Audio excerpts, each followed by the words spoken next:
안녕하세요. 오늘도 사연 살롱을 찾아주셔서 감사합니다. 50대 중반에 들어선 여성이에요. 저는 아버지가 일찍 돌아가셔서 엄마와 남동생과 함께 살았어요. 저와 남동생은 6살 나이 차이가 있어서 엄마가 일하러 나가시면 제가 돌봤죠. 그러다 보니 자연스럽게 책임감이 생겨서 주변 사람들을 챙기는 것이 익숙해졌어요. 엄마도 몸이 약해서 자주 아프셨기 때문에 고등학교 때부터 알바를 하며 식구들을 돌보는 게 일상이 됐고요. 제가 공부를 해야 할 중요한 시기에 자꾸 알바를 하러 다니자 하루는 엄마가 저를 불러놓고 지선아, 공부해. 너 지금 아니면 때 놓쳐서 나중에 더 힘들어. 엄마 생각해주는 거 정말 고마운데 엄마하고 지역이 생각하면 지금은 공부해야 돼. 네가 대학에 가고 좋은 데에 취직하는 게 진짜 너를 위하는 거고 우리 가족을 생각하는 거야. 엄마 무리하지 않고 일해도 니들 대학까지는 가르칠 만큼 돈 벌 수 있어. 아프지 않게 조심할게. 그러니까 공부만 해. 알았지? 엄마의 부탁에 저는 모든 걸 접고 공부만 무섭게 파고들었어요.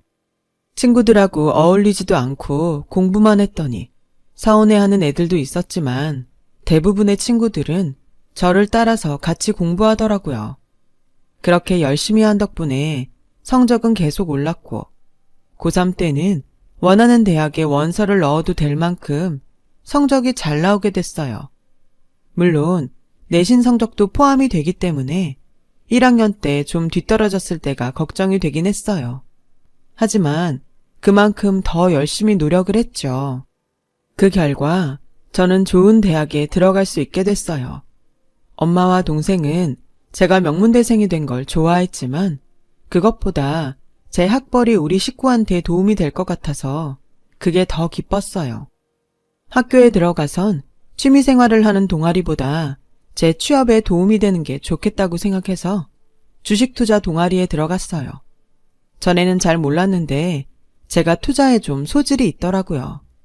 거기서 열심히 배우고 활동하면서 주식투자에 대한 노하우도 많이 배웠어요. 모의 주식투자 대회에서 상도 받고 자신감이 붙고 나니 아예 진로를 이쪽으로 잡자 싶더라고요. 학과도 관련이 있는 쪽이어서 공부하는 데에도 어렵지 않았고요. 그리고 졸업과 함께 펀드 매니저로 취직을 하게 됐어요. 제가 신입사원 중에서도 나이가 어린 편이었기 때문에 리서치 업무를 주로 많이 했어요. 그러면서 틈틈이 저도 여기저기 투자를 했고 수익을 내면서 집에도 경제적으로 도움을 많이 주게 됐죠. 특히나 한참 브랜드에 민감할 나이였던 동생은 원하는 운동화나 옷을 살 수 있게 되니 무척이나 좋아하더라고요. 그런 게 다 너무 뿌듯하고 기분이 좋았죠. 돈을 버는 보람이 있더라고요. 그 재미에 힘든 줄도 모르고 일에 빠져서 살았어요. 제가 투자한 주식이 오르는 재미도 있었고요. 동생은 제가 용돈을 풍족하게 주니까 좋아서 타서 쓰더니 어느 날 이러더라고요. 나 지금부터 주식에 대해서 공부 좀 하려고. 그러면 나도 이렇게 타쓰기만 하지 않고 누나 나이가 되면 내가 벌어서 쓰고 싶어. 그러니까 나 주식 좀 가르쳐줘. 나도 네가 그런 거 배우는 건 찬성인데 대신 공부는 소홀히 하지 말아야 돼. 그거 약속하면 가르쳐줄게. 동생은 공부를 열심히 하겠다고 했고 저는 시간이 날 때 조금씩 주식 투자에 대해 알려줬어요. 동생은 머리가 좋아서 그런지 곧잘 알아듣고 이해를 잘 하더라고요. 소소한 일들의 행복을 느끼면서 살다 보니 2년이 훌쩍 지나갔어요. 회사에서는 겨우 리서치 일을 졸업하고 본격적인 업무를 시작했습니다. 그렇게 몇 달 지나지 않았을 때 상무님이 절 부르셨어요. 김지선 씨, 듣자 하니까 개인적으로 투자해서 돈도 많이 불리고 했다던데 리서치하면서도 자기 개발을 아주 잘한 것 같아. 그래서 말인데 내가 회사를 차리려고 하는데 같이 갈래? 내가 여기보다 월급은 많이 못 주겠지만 대신 인센티브는 잘 챙겨줄게. 저는 혹시 혼나는 걸까봐 조마조마했는데 뜻밖의 제안에 놀랐어요. 그 상무님은 전부터 투자회사를 세우고 싶어서 계속 준비 중이셨대요. 시작하는 회사라 힘은 들 테지만 보람은 있을 거라는 생각이 들었어요. 또 제가 인센티브를 받을 자신이 있기도 했고요. 저는 상무님을 따라 나가기로 결정했고 그날부터 같이 준비를 시작했어요. 생각했던 것보다 할 일이 훨씬 많기는 했지만 작은 것부터 하나하나 배울 수 있어서 너무 좋더라고요. 몇 달 후 상무님은 계획대로 회사를 설립하셨고 저와 몇몇 직원들이 상무님 회사로 옮겼어요. 상무님은 몇몇 신생회사를 찝어서 투자자들한테 설명회를 하고 공격적으로 투자 마케팅을 하셨어요. 그 바람에 저도 회사에서 밤을 새우며 일할 때가 많았지만 하는 일마다 잘 돼서 보람이 정말 컸죠. 큰 회사에서 일하는 것도 좋았지만 현장감을 느낄 수 있는 게 행복했어요. 돈도 벌고요. 동생은 그 사이에 고3이 돼서 입시 준비로 바빴고 주식 공부는 대학 갈 때까지 중단하는 걸로 합의를 했어요. 동생은 계속하길 원했지만 그것 때문에 공부를 소홀히 하다가 대학에 떨어지면 아무 소용이 없다는 생각에 저와 엄마가 말렸거든요. 착하게도 동생은 말을 잘 들어주었고 대학에도 합격했어요. 그리고 얼마 안 돼서 저는 대리로 승진을 했죠. 매일매일이 활기차고 즐거운 시간들이었어요. 그러다가 투자회사들 모임에서 한 남자를 만났어요. 남자는 처음부터 제게 호감을 표하면서 적극적으로 다가오더군요. 당시 저는 흔히 말하는 결혼 정년기였어요. 엄마도 제가 얼른 좋은 사람을 만나면 좋겠다고 노래를 부르다시피 하셨고요. 저도 일도 재밌지만 친구들이 하나 둘 결혼을 하니 나도 해야 되지 않을까? 그런 생각을 하고 있을 때였어요. 그런 것들이 맞아 떨어지면서 저는 그 남자와 사귀게 되었어요. 남자와는 같은 일을 하다 보니 대화도 잘 통했고 관심사가 비슷해서 불편한 점이 없었어요. 대학교 때 몇 번 남자친구를 사귄 적이 있었는데 제가 주식에 대한 이야기를 하거나 통계에 대해 말을 하면 지루해하거나 무슨 말인지 이해를 못하는 경우가 많았거든요. 그런 사람들만 만나다가 어떤 말을 해도 다 이해하는 남자를 만나니까 속이 다 트이는 것 같았어요. 그게 더 제게 호감으로 느껴졌고요. 저와 남자는 빠른 시간 안에 가까워졌고 곧 결혼을 약속한 사이로 발전했어요. 저희 집에 인사를 왔을 때 엄마도 동생도 좋아했고 제가 그 사람 집에 인사하러 갔을 때 그 집 부모님도 저를 반기셨어요. 남자 어머니는 처음 보는 제 손을 꼭 잡으시더라고요. 얼굴이 아주 복이 많게 생겼네. 집안에는 이런 인상들이 들어와야 재물이 들어오지. 라는데 어른들이야 그런 미신을 잘 믿기도 하고 그냥 듣기 좋으라고 말하기도 하니까 웃어서 넘겼어요. 상견례도 분위기가 좋았어요. 그 사람은 외동아들이라 다른 형제가 없어서 그런지 제 동생을 귀여워했어요. 지역에 용돈 없으면 형한테 다 말해라. 언제든 팍팍 줄 테니까. 그리고 매형이라고 하지 말고 형이라고 불러. 정 있고 얼마나 좋아. 라는데 말만이라도 너무 고맙고 듬직하게 느껴졌어요. 동생은 형이 너무 잘해주니까 좀 이상한 기분도 드는데 그래도 고마운 생각이 든다고 하더라고요. 분위기가 좋은 가운데 저는 결혼을 하게 됐고 시댁이랑 멀지 않은 곳에 신혼집을 차렸어요. 저는 결혼을 했어도 계속 회사에 다니고 싶었어요. 그때만 해도 여자는 결혼을 하면 회사를 그만두는 걸 당연하게 여기는 분위기가 남아있었거든요. 물론 전보다는 결혼한 여자들이 회사에 남아있는 경우도 많았지만 남편이나 시어머니가 이해를 해줘야 했죠. 저는 남편과 시댁에 아주 조심스럽게 말을 꺼냈어요. 제가 회사에 사표도 안 냈어요. 저희 회사는 대표님이 워낙 좋으셔서 결혼했다고 불이익도 주지 않고 이해도 많이 해주세요. 그러니까 회사에 계속 다니면 안 될까요? 얘는 당연히 그래야지. 너처럼 복 들어올 상이 돈을 벌어야 집안이 피는 건데 왜 그런 인재를 썩히니? 나는 벌 사람이 벌면 된다고 생각한다. 둘이 벌면 더 빨리 돈도 모으고 좀 좋니? 맞아. 나도 여자들은 결혼하면 일 관두고 집에 있어야 되는 거 아주 구시대적이라고 생각해. 여자들도 능력 있으면 그걸 펼치면서 살아야지. 나도 찬성이야. 라며 아주 흔쾌히 말하더라고요. 당시에는 제가 뭘 몰라서 제 일을 하는 걸 남편과 시댁한테 허락을 맡아야 한다고 생각했거든요. 그래서 두 사람이 얼마나 고마웠는지 몰라요. 제가 결혼을 정말 잘했다고까지 생각했죠. 남편은 제가 일이 많을 때에도 제 스케줄에 잘 맞춰줬고 제가 꼭 밥을 하지 않아도 뭐라고 하지 않았어요. 오히려 잘 됐다며 외식이 하고 싶었다면서 제가 먹을 저녁까지 사다 놓을 때도 있었고요. 하지만 그런 날들은 오래가지 않았어요. 결혼하고 6개월이 조금 지나기 시작했을 때부터 남편은 점점 본색을 드러냈어요. 처음에는 자기가 투자한 게 손해를 봤다며 생활비를 조금만 내놓더라고요. 투자한 게 손해를 볼 수 있지. 그럼 월급이 있잖아. 그게 있는데 왜 생활비를 이것만 줘? 월급은 엄마 드렸지. 몰랐어? 내가 말 안 했나? 그런 말 한 적 없어. 어이가 없네. 그냥 용돈을 드리는 건 이해가 되는데 월급을 다 드린다고? 그건 좀 아니지. 난 솔직히 당신은 내가 친정에 돈 많이 줄까봐 계속 신경 쓰지 않았어.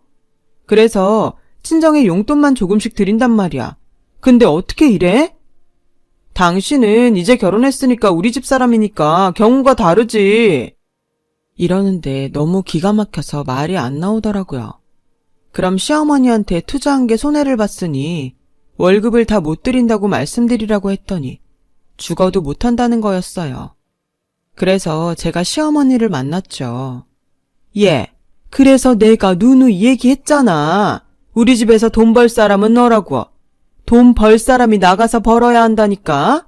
승진이 걔가 돈을 좀 까먹는 사주더라. 근데 어쩌니? 이렇게 되면 우리도 두 늙은이 연금 조금 나오는 것밖에 없어서 생활비가 안 되는데 그럼 네가 좀 대신 해줄 수 있어? 어머니, 그럼 여기 이 카드 드릴게요.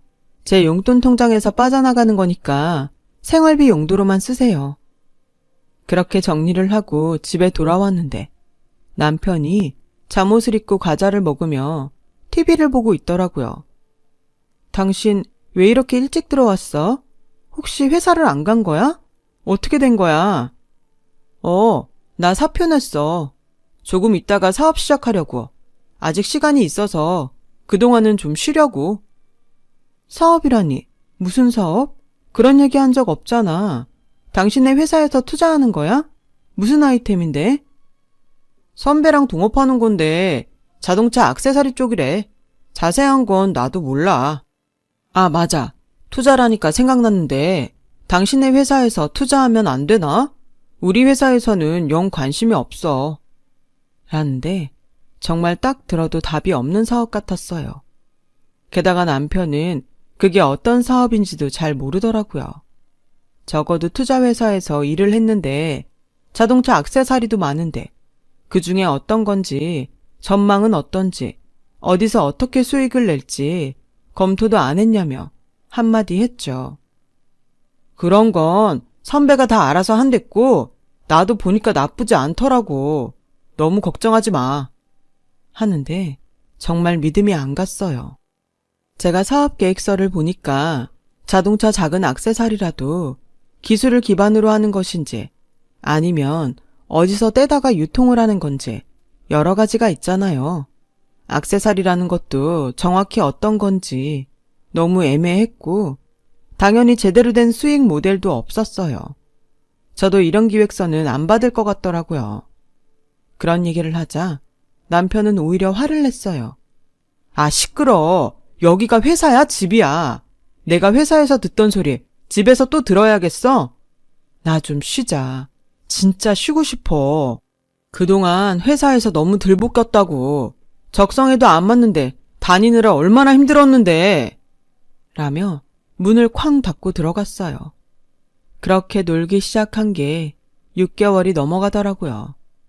예전부터 돈을 벌어서 식구들한테 쓰는 게 제일 즐거웠던 저였지만 그때는 전혀 그런 기분이 안 들었어요.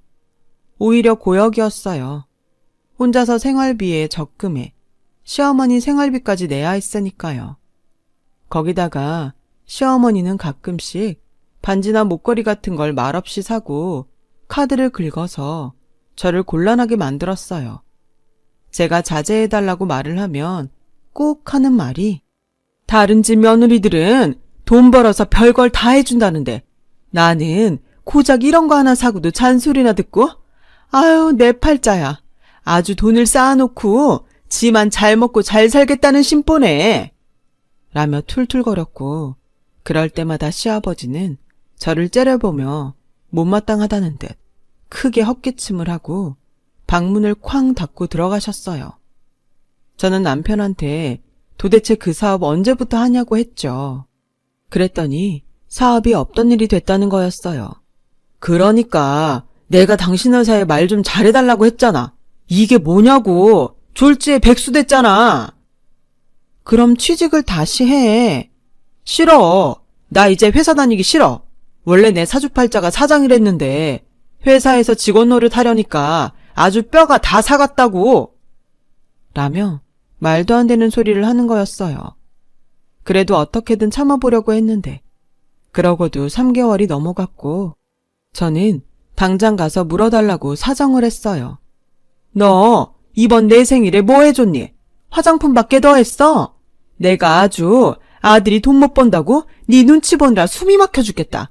네가 그러니까 승진이 앞길이 저렇게 탁 막혔지.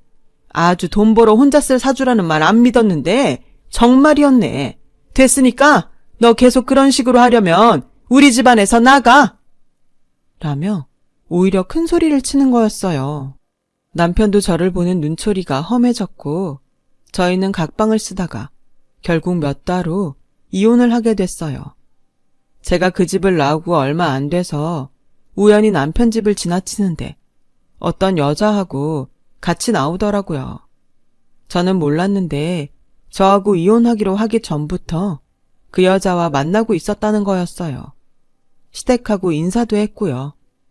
저는 완전히 당했다는 생각에 너무 분이 났지만 이혼 서류에 도장까지 찍고 갈라선 마당에 뭘 해야 좋을지 몰랐어요. 그때 동생이 저한테 와서 통장을 하나 내밀더라고요. 누나한테 배운 주식 투자로 틈틈이 돈을 좀 모았거든. 누나가 어디 좋은 투자처 좀 알아봐줘. 라는데 꽤 큰 금액이라 놀랐어요. 동생은 자기가 투자자가 돼서 나중에 투자회사를 세우고 싶다고 하더라고요. 그래서 지금부터 투자를 해보고 싶다는 거였어요. 마침 회사에서 미는 창업회사가 있었고 아이템도 좋고 수익 모델도 확실해서 동생에게 추천을 했죠. 동생은 사업 계획서를 꼼꼼히 보더니 좋다며 투자를 했어요. 그리고 그 회사는 동생이 군대를 갔다 오고 대학교를 졸업할 무렵 자리를 잡으며 회사를 확장해 가기 시작했어요. 당연히 동생은 정말 많은 돈을 벌었어요.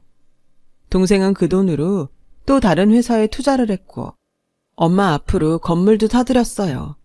그리고 투자회사에 취직해서 5년을 다니고는 정말 투자회사를 세우고 싶다고 하더라고요. 저는 대표님께 그 일을 상의했죠. 대표님은 동생과 함께 했으면 좋겠다고 하셨어요. 안 그래도 공동으로 일할 사람을 찾고 있었는데 김상무가 그 자리를 해줬으면 좋겠어. 동생도 같이 말이야. 저는 계속 승진을 해서 비교적 젊은 나이에 상무가 됐어요. 대표님이 제 능력을 높게 사신 덕분이었죠. 저와 동생은 그 문제를 많이 고민했어요. 동업이라는 게 많은 위험이 있으니까요. 그래도 대표님이 이쪽 업계에 쌓은 신망과 그동안 해온 걸 보고 동생은 대표님과 함께 하기로 했어요. 사실 저희한테도 좋은 점은 많았어요. 큰 고생은 덜하는 거였으니까요. 동생은 대표님 말대로 제가 공동대표였으면 좋겠다고 하더라고요. 그래도 이거 네 돈이잖아. 내가 이거 다 누나한테 배워서 모은 거잖아. 누나가 투자할 곳도 잘 알아봐준 덕분이고.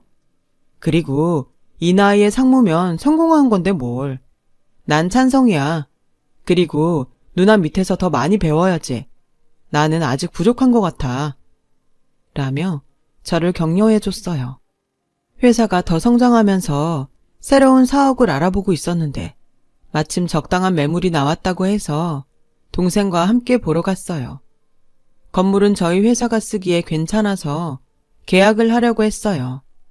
그런데 청소차를 끌고 와서 계단 청소를 하는 사람과 부딪히는 바람에 옷이 젖었어요.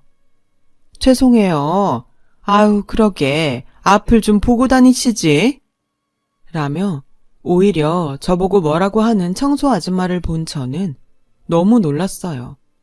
전 남편의 어머니인 거예요. 그러고 보니 같이 일하던 남자가 낯이 익다고 생각했는데 그 사람이 전 남편이더라고요. 사람이 너무 얼굴이 상해서 하마터면 못 알아볼 뻔했어요.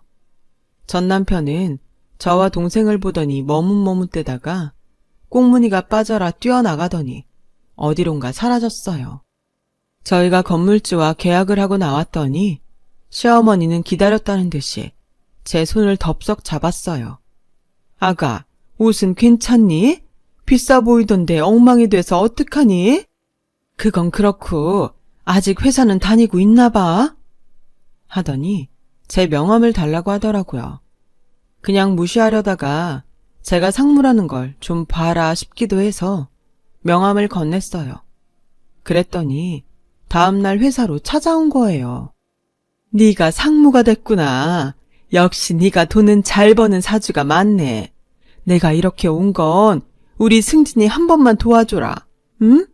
걔도 사업 잘하고 있었는데 투자할 사람이 마땅치 않아서 지금 잠깐 쉬고 있거든. 그러니까 어떻게 좀 해봐.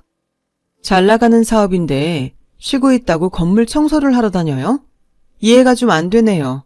그리고 제가 왜 박승진 씨를 도와야 돼요? 저 약속 안 한 사람은 만나지 않아요. 여기 이분 좀 보내드리세요.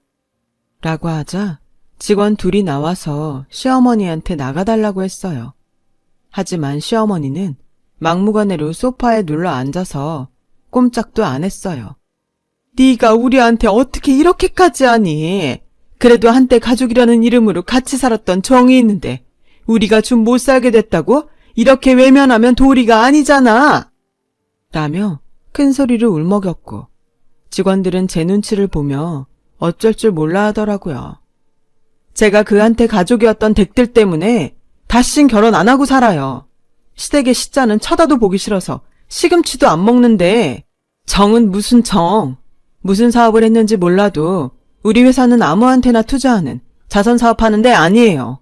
얼른 이 할머니 내보내세요. 라고 말을 하자 직원들이 시어머니를 양쪽에서 끌어서 일으켰어요. 시어머니는 제 옷을 붙잡고 놔주질 않았어요. 네가 섭섭했던 게 있으면 정말 미안하다. 그래도 사람 하나 살리는 셈 치고 좀 봐줄 수 없겠니? 내가 이렇게 사정할게. 섭섭하다니요. 치가 떨리는데요.